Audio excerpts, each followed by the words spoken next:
Imagínate una noche sofocante en el sur profundo de Estados Unidos, alrededor de 1957. El aire es denso, cargado de humedad y de un odio racial que puedes casi tocar. En un barrio negro de Monroe, Carolina del Norte, las casas están a oscuras, pero no dormidas. Detrás de ventanas bloqueadas con sacos de arena y en trincheras cavadas apresuradamente en los jardines, hombres y mujeres esperan en un silencio absoluto, con rifles y escopetas en sus manos. A lo lejos, una caravana de más de una docena de autos se acerca, sus faros cortando la negrura como ojos de depredador. Son los vehículos del Ku Klux Klan, llegando con la arrogancia de quienes nunca han enfrentado resistencia. Esperan gritos, miedo y sumisión. Pero esta noche será diferente. Desde un porche, un veterano de los Marines llamado Robert F. Williams da una señal silenciosa. De repente, el silencio se rompe con una lluvia de fuego coordinado. Los faros explotan, los parabrisas se hacen añicos, el pánico se apodera de los cazadores, que ahora son la presa, chocando entre sí en una huida desesperada mientras su propio terror queda iluminado por las llamas de sus autos. Esta imagen de los terroristas del Klan huyendo despavoridos no es una escena de ficción. Sucedió. Pero es casi seguro que nunca la has visto en un documental ni la has leído en tus libros de texto. Ha sido borrada de la historia por una razón muy específica. Destruye el mito de que el movimiento por los derechos civiles fue únicamente una lucha pasiva. La verdad sobre la autodefensa armada fue enterrada deliberadamente. Si crees que esta verdad merece salir a la luz y romper el bloqueo del algoritmo, deja tu like ahora. Es la primera señal para que esta historia no vuelva a ser silenciada. Lo que estás a punto de descubrir no es solo la historia de un hombre, sino la de una estrategia de supervivencia que el sistema se ha esforzado por hacerte olvidar. Porque un pueblo que conoce su capacidad para defenderse es un pueblo que no puede ser fácilmente controlado. Y esa idea era, y sigue siendo, demasiado peligrosa para el poder. Para entender por qué un hombre tuvo que convertir su vecindario en una fortaleza militar, tienes que entender el mundo en el que vivía. Estamos a finales de la década de 1950, en el apogeo de las leyes Jim Crow. Esto no era simplemente segregación, era un sistema de terrorismo de Estado no oficial. En el sur, un hombre negro podía ser linchado por una simple acusación, sin pruebas ni juicio. El Ku Klux Klan no era una organización marginal. Era el brazo violento de la supremacía blanca, operando con la bendición de la policía, los jueces y los políticos locales, que a menudo eran miembros del propio clan. La violencia era una herramienta cotidiana para mantener el orden social y económico, asegurando que la población negra permaneciera subyugada, empobrecida y sin poder político.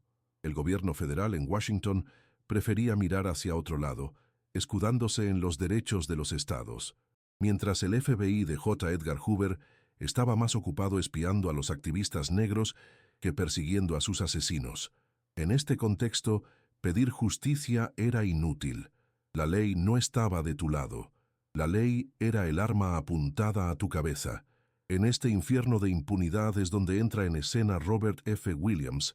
No era un idealista ingenuo, era un hombre forjado en la disciplina y la estrategia del Cuerpo de Marines de los Estados Unidos, un veterano condecorado que había servido a su país en la guerra.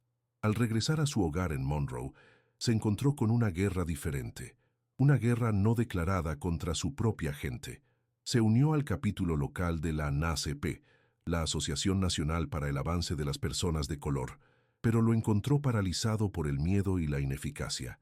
Rápidamente fue elegido presidente y, aplicando su entrenamiento militar, transformó la organización. Reclutó a otros veteranos y enseñó a hombres y mujeres de su comunidad algo que el sistema les había negado. Sistemáticamente, el derecho y la capacidad de defender sus vidas y sus hogares por la fuerza. Su objetivo no era la violencia por la violencia, sino la supervivencia. Entendía una verdad fundamental que los libros de historia han intentado borrar. El poder del opresor se basa casi por completo en la indefensión calculada de la víctima. Williams estaba a punto de cambiar esa ecuación para siempre. El mundo que Robert F. Williams encontró al volver a casa no era simplemente injusto, era un sistema de opresión diseñado con precisión militar. Las leyes Jim Crow eran la arquitectura de esa prisión social. Imagina tener que planificar cada paso que das fuera de tu casa. ¿Qué fuente de agua puedes usar? ¿En qué lado de la calle puedes caminar? ¿A quién puedes mirar a los ojos? Pero la segregación era solo la superficie. Lo verdaderamente devastador era la ausencia total de justicia. Un hombre negro no podía votar, lo que significaba que no tenía voz alguna en el gobierno que dictaba su vida.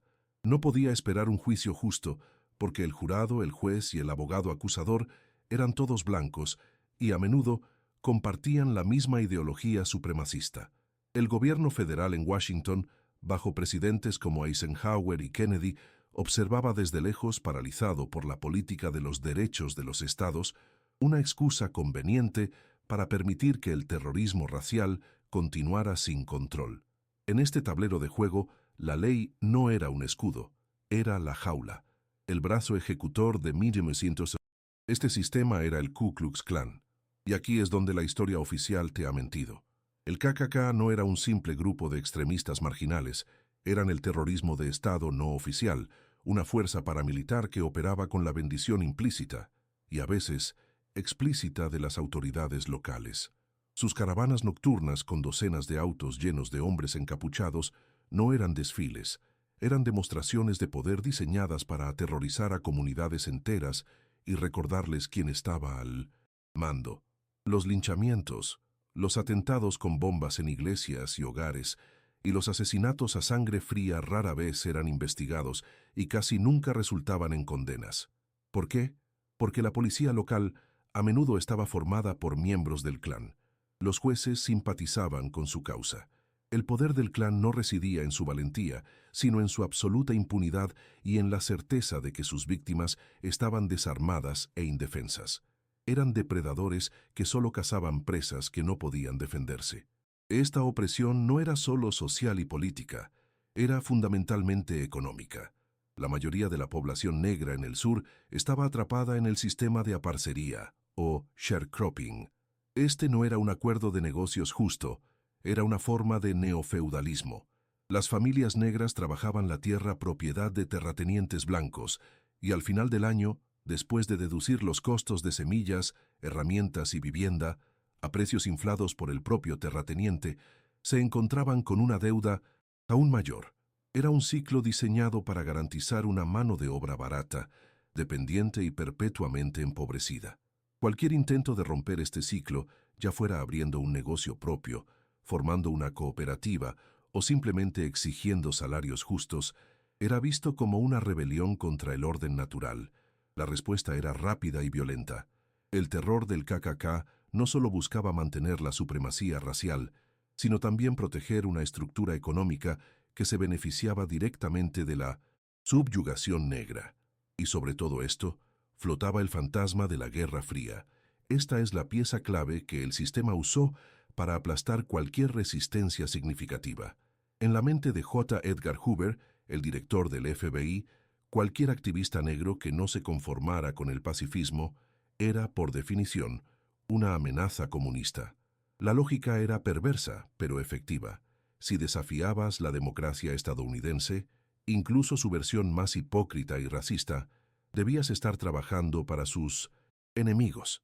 Esta etiqueta de comunista era un arma de propaganda increíblemente poderosa.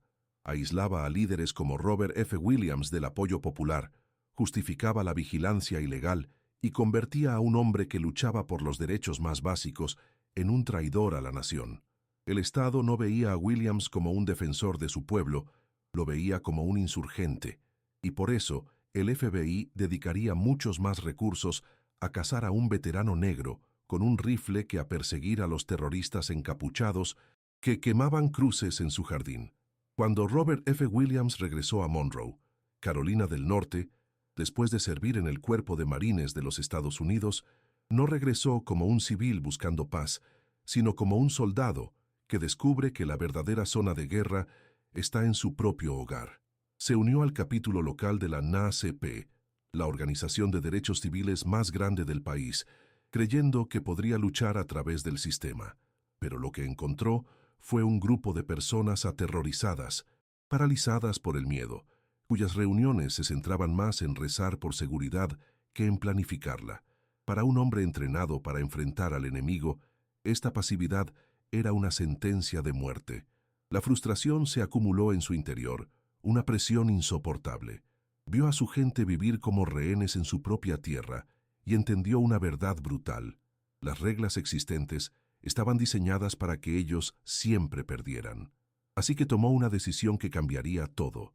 Si las reglas no servían, él las reescribiría con la única lógica que el opresor parecía entender: la lógica de la fuerza. La primera prueba de su nueva filosofía no tardó en llegar. En 1957, el doctor Albert Perry, un médico negro y miembro de la NAACP, fue amenazado directamente por el Ku Klux Klan por atreverse a vivir con dignidad. El Klan anunció una de sus infames caravanas para atacar su casa. En el pasado, esto habría significado una familia aterrorizada, una casa quemada y quizás un linchamiento. Pero esta vez, Robert Thad Williams estaba al mando.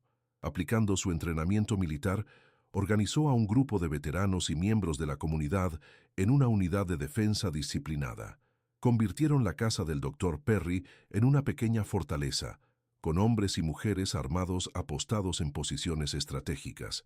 Cuando la caravana del KKK llegó, esperando encontrar víctimas temblorosas, fueron recibidos por una descarga de disparos coordinada y precisa. El pánico se apoderó de ellos. La imagen de los terroristas, encapuchados, huyendo despavoridos, envió una onda de choque por toda la comunidad. Por primera vez, el miedo había cambiado de bando. Y esto es solo el comienzo de lo que intentaron esconder. Si te das cuenta de que esta es la historia que los libros de texto enterraron deliberadamente, suscríbete al canal, porque cada video que hacemos es una pieza de la verdad que fue arrancada de nuestra memoria. La victoria en la casa del Dr. Perry demostró que la estrategia de Williams funcionaba, pero también lo convirtió en el objetivo número 1. La tensión en Monroe se podía cortar con un cuchillo. El sistema no podía tolerar a un hombre negro que no solo se negaba a tener miedo, sino que enseñaba a otros a no tenerlo. La siguiente prueba de su liderazgo llegó en 1958, con un incidente tan absurdo y cruel que expuso la locura del sistema de Jim Crow ante el mundo: el infame caso del beso. 2 niños negros, de apenas 7 y 9 años, fueron arrestados, golpeados brutalmente por la policía y sentenciados a años en un reformatorio. ¿Su crimen? Jugar con niños blancos y permitir que una niña blanca los besara en la mejilla. Era una humillación diseñada para aterrorizar a toda la comunidad.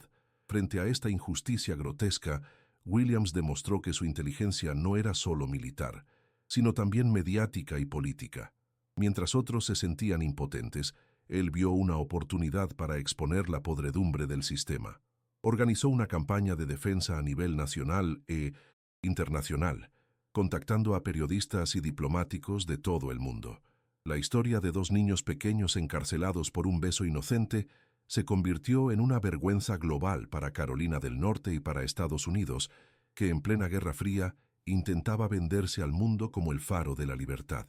La presión fue tan abrumadora que el Estado se vio obligado a liberar a los niños. Fue una victoria monumental, pero tuvo un costo. Williams había humillado públicamente a las autoridades supremacistas blancas.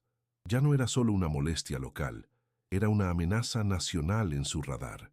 Había ganado la batalla, pero sabía que el sistema, herido en su orgullo, buscaría una forma de destruirlo a él y a todo lo que representaba. El punto de ruptura, el momento en que la tensión acumulada finalmente explotó, llegó en 1959.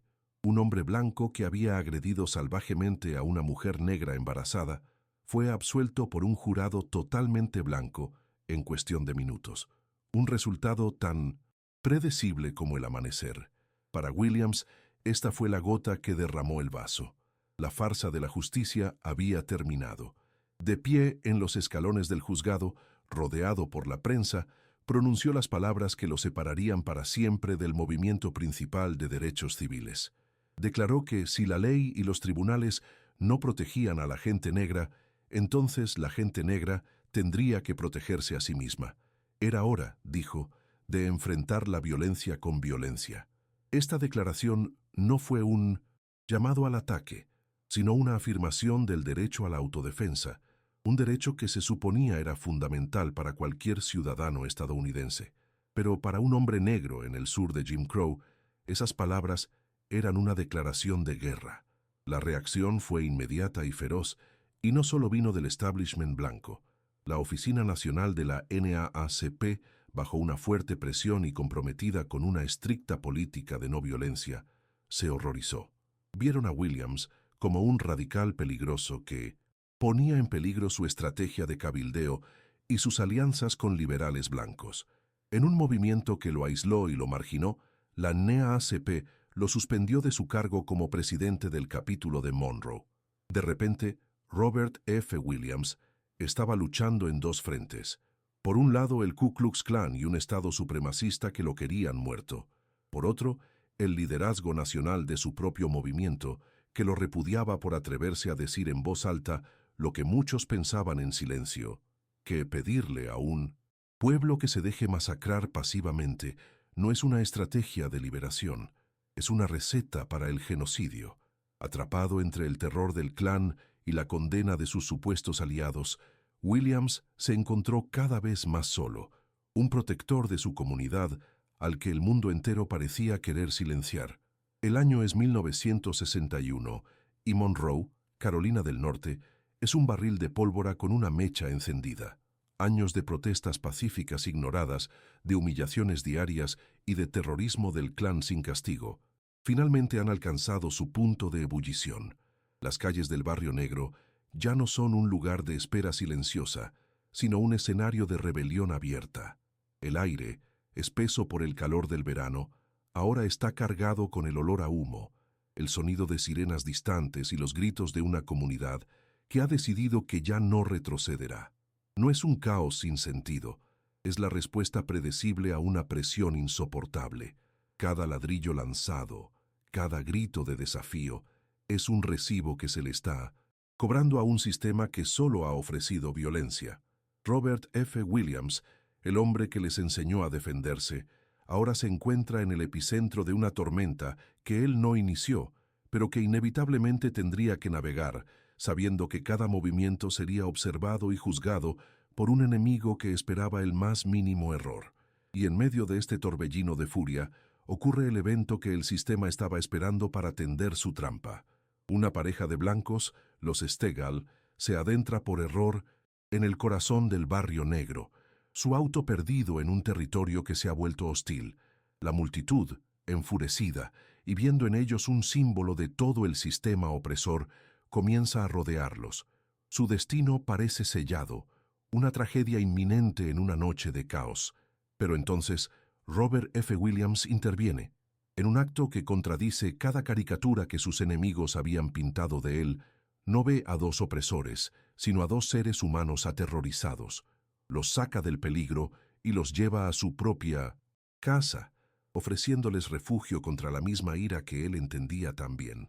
No fue un acto de agresión, sino uno de humanidad, pero en el sur de Jim Crow, un hombre negro con poder, incluso el poder de proteger a un blanco, era el crimen más imperdonable de todos. La noticia del acto de Williams llega a las autoridades no como un gesto de pacificación, sino como la oportunidad de oro que habían estado buscando para eliminarlo. El sistema, que había ignorado incontables asesinatos del Klan, ahora se moviliza con una velocidad y eficiencia aterradoras. En cuestión de horas, la narrativa se invierte por completo. El hombre que salvó a una pareja blanca se convierte en el hombre que lo secuestró. El FBI, bajo la dirección de J. Edgar Hoover, emite una orden de arresto a nivel nacional. Robert Franklin Williams, buscado por secuestro interestatal. Es el arma legal perfecta. Transforma a un héroe comunitario en un criminal federal, a un defensor en un monstruo. La ironía es tan brutal como el sistema que la produce. El Estado que se negó a protegerlo de los linchadores, ahora lo acusa de un crimen por proteger a otros, usando la ley no como un escudo, sino como la soga del verdugo. Para Robert F. Williams, la noticia de la orden de arresto no es una sorpresa, es una confirmación. Sabe, con la certeza de un hombre que ha mirado al monstruo a los ojos durante años, que no habrá un juicio justo. La acusación de secuestro no es un cargo legal, es una sentencia de muerte disfrazada. Entiende que si se entrega nunca llegará a un tribunal. Sería asesinado en una celda de la cárcel o entregado a una turba de linchamiento por los mismos oficiales que juraron protegerlo. El sistema no quería justicia, quería su cuerpo. En ese instante, su campo de batalla cambió drásticamente. La lucha por Monroe se había perdido, no porque su estrategia hubiera fallado, sino porque el enemigo había decidido cambiar las reglas, trayendo todo el poder del gobierno federal para aplastar a un solo hombre. La elección era clara y terrible: quedarse y morir como un mártir silenciado, o huir y seguir luchando con la única arma que le quedaba, su voz. La decisión se tomó en el silencio tenso de una casa que ya no era un hogar, sino una trampa. Mirando a su esposa, Mabel, y a sus hijos, Williams supo que su primer deber como protector era asegurar su supervivencia. Quedarse era un suicidio, un sacrificio inútil que solo le daría al sistema la victoria que ansiaba. Así que, bajo el amparo de la oscuridad, la misma oscuridad que una vez iluminaron con el fuego de su resistencia, la familia Williams se convirtió en fugitiva. Dejaron atrás todo: su comunidad, sus camaradas, el único hogar que habían conocido. Cruzaron la frontera, no como criminales, sino como exiliados políticos huyendo de la tiranía. Este no fue el final de su lucha, fue una transformación. Al ser expulsado de su propio país, Robert F. Williams estaba a punto de llevar su mensaje al mundo entero, convirtiéndose en una voz mucho más poderosa de lo que el FBI jamás podría haber imaginado. La leyenda apenas comenzaba. La victoria en el caso del beso no trajo paz, trajo un nuevo tipo de guerra.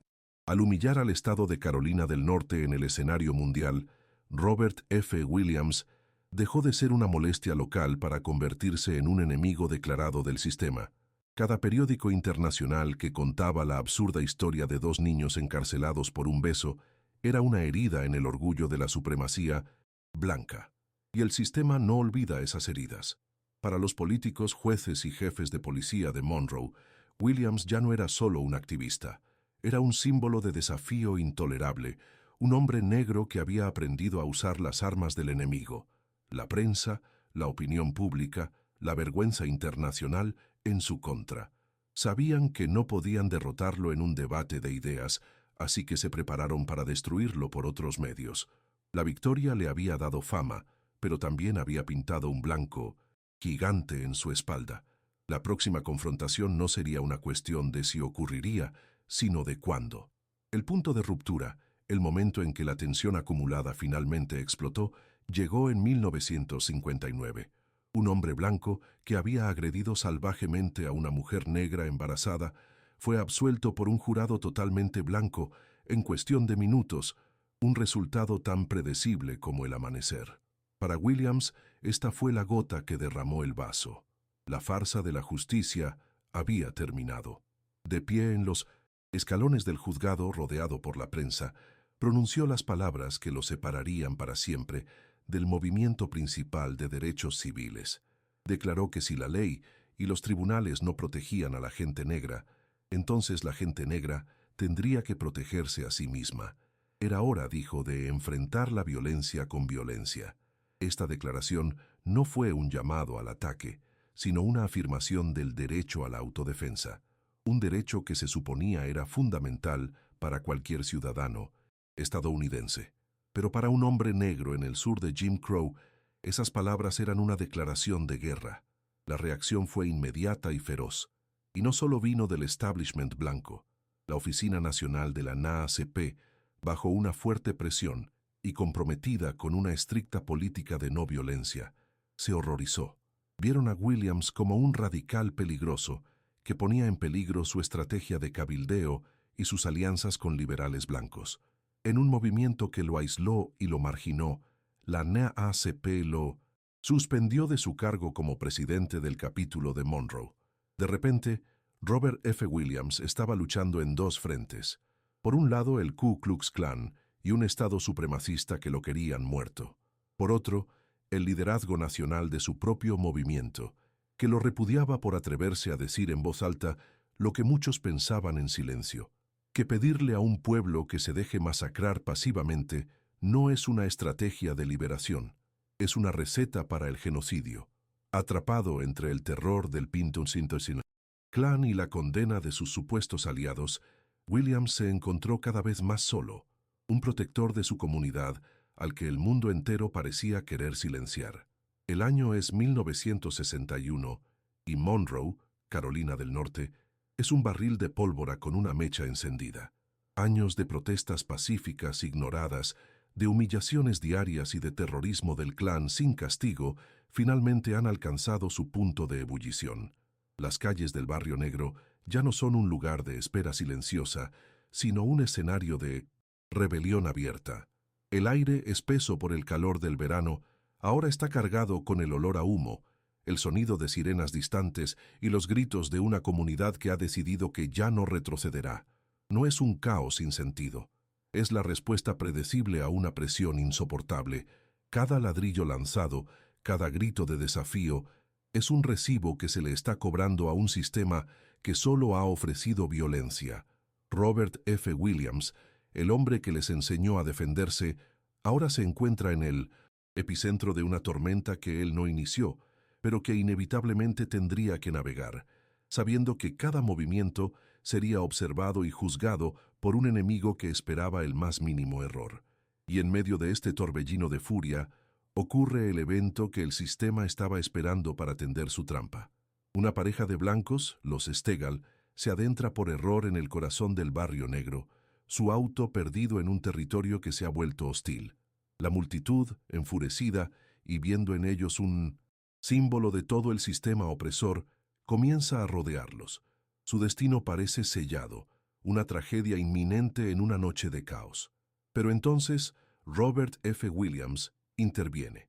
En un acto que contradice cada caricatura que sus enemigos habían pintado de él, no ve a dos opresores, sino a dos seres humanos aterrorizados. Los saca del peligro y los lleva a su propia casa, ofreciéndoles refugio contra la misma ira que él entendía también. No fue un acto de agresión, sino uno de humanidad.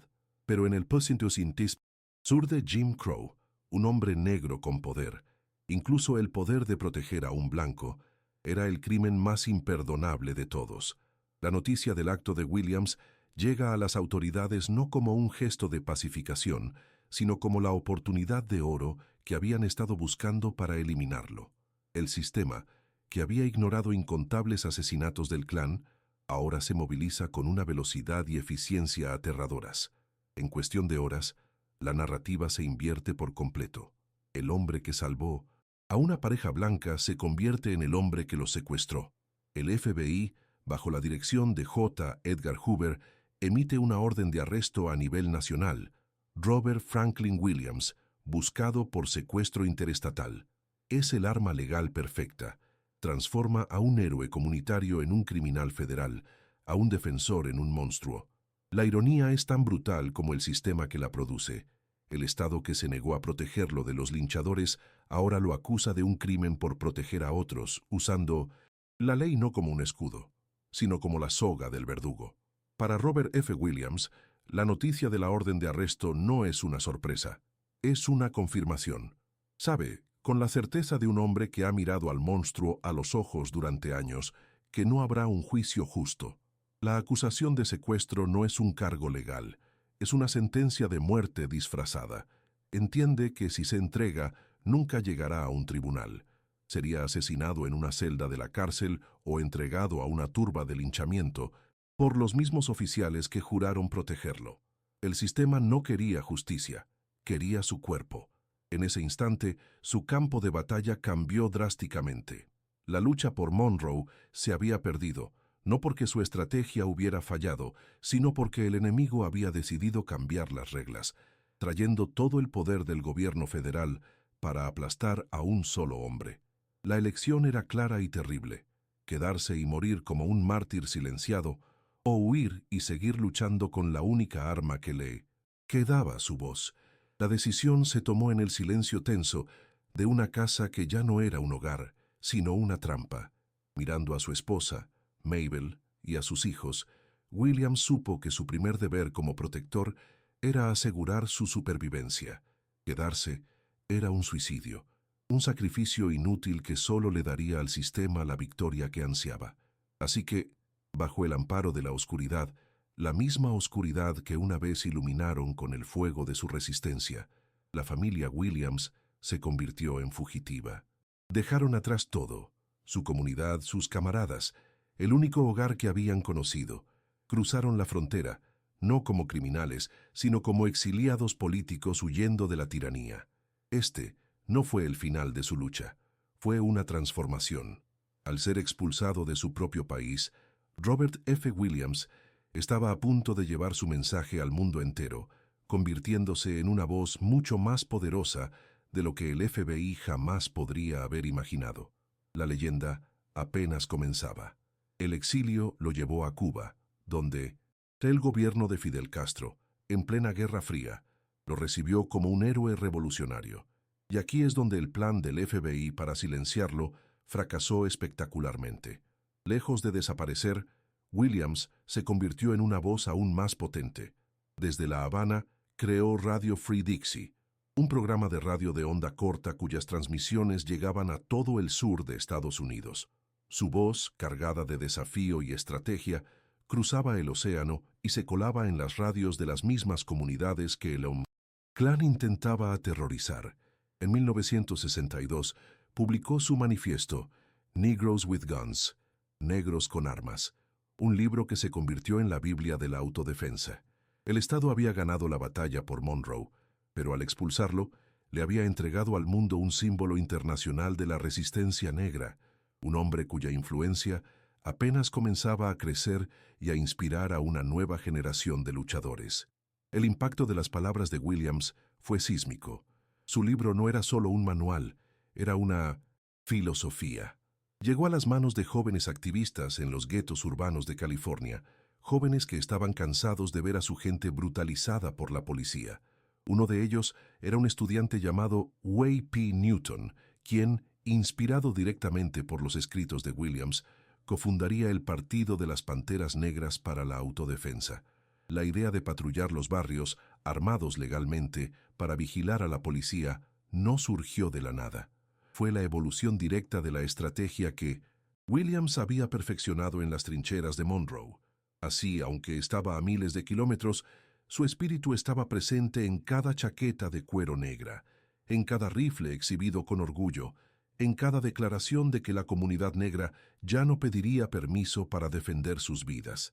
Williams perdió su hogar, pero su idea encendió una llama que se extendió por toda la nación. En 1969, Robert F. Williams finalmente regresó a Estados Unidos para enfrentar el sistema que lo había expulsado. Fue arrestado, pero la situación política había cambiado. Tras años de batallas legales en 1976, el estado de Carolina del Norte, el mismo estado que lo había cazado como a un animal, retiró silenciosamente todos los cargos de secuestro en su contra. Fue una victoria legal, pero una victoria amarga y tardía. 15 años después, el sistema admitía su mentira, pero el daño ya estaba hecho. Su nombre había sido limpiado en un expediente judicial, pero ya había sido borrado de la historia popular. El Estado no necesitaba una condena en la corte. Su verdadera victoria fue el apagamiento de su legado, convirtiéndolo en una nota a pie de página en la gran narrativa de los derechos civiles. Ahora quiero saber de ti. ¿Qué te impacta más? ¿El crimen que le inventaron o que el Estado tardara 15 años en admitir su mentira? Comenta abajo en una frase. Y es así como se borra a un héroe. La historia de Robert F. Williams fue deliberadamente marginada porque era demasiado peligrosa. Era la prueba viviente de que la no violencia no era la única respuesta y en muchos casos no era una respuesta en absoluto. La narrativa oficial prefirió la imagen de Martin Luther King Jr., un mártir pacífico más aceptable para la conciencia blanca, mientras que Williams, el veterano que enseñó a su gente a devolver el fuego, fue etiquetado como un extremista y un comunista. Su historia demuestra que el poder del opresor se basa en la indefensión calculada de la víctima y que el miedo del sistema no es a la violencia, sino a la pérdida de su monopolio sobre ella. Recordar a Robert F. Williams no es solo recuperar un nombre, es recuperar una verdad fundamental. La libertad nunca se pide, se defiende. Y esa es una lección que nunca quisieron que aprendieras. La bala más letal que dispararon contra Robert F. Williams no fue de plomo sino de silencio. Su historia no se perdió por accidente. Fue demolida con precisión quirúrgica. ¿Cómo se hace? Primero, se reescribe la historia oficial centrando toda la narrativa de los derechos civiles en la figura más aceptable para el poder blanco, un mártir no violento. Luego, se demoniza la alternativa. A Williams lo etiquetaron de comunista y extremista, usando el miedo de la Guerra Fría para convertir a un defensor en un traidor. La propia NAACP, al suspenderlo, ayudó a marginarlo, creando una narrativa interna en la que él era el radical que ponía en peligro el movimiento. Finalmente, los libros de texto y los documentales populares simplemente lo omitieron. No tuvieron que mentir, solo tuvieron que callar. Crearon un vacío donde debería haber un héroe, asegurándose de que generaciones enteras crecieran sin saber que la resistencia armada no solo existió, sino que funcionó, y que el terror del clan tenía un punto débil. Retrocedía ante quienes le devolvían el fuego. ¿Y por qué tanto esfuerzo en enterrar a un solo hombre? Porque la historia de Robert F. Williams dinamita los mitos que sostienen el sistema hasta el día de 1910. Hoy, primero destruye la mentira de que las comunidades negras fueron víctimas pasivas que esperaron a ser liberadas por la benevolencia blanca. Demuestra agencia, estrategia y una voluntad de lucha indomable. Segundo, expone la cobardía del Ku Klux Klan, revelándolos no como un imperio invencible, sino como matones que solo atacaban a presas indefensas. Y lo más peligroso de todo, su historia plantea una pregunta incómoda que resuena en cada debate actual sobre brutalidad policial y el derecho a portar armas. ¿Por qué todavía hoy un ciudadano negro armado es percibido como una amenaza inherente, mientras que milicias blancas armadas son vistas como patriotas que ejercen sus derechos? La verdad de Williams demuestra que el sistema no teme a las armas. Teme a las armas en manos de quienes ya no están dispuestos a ser sus víctimas. Por eso, recordar esta historia es un acto de insurrección. No se trata de nostalgia, sino de recuperar una herramienta política que fue robada, la conciencia de que la autodefensa es un derecho legítimo cuando el Estado se niega a protegerte. Es devolverle a una comunidad la memoria de su propio poder.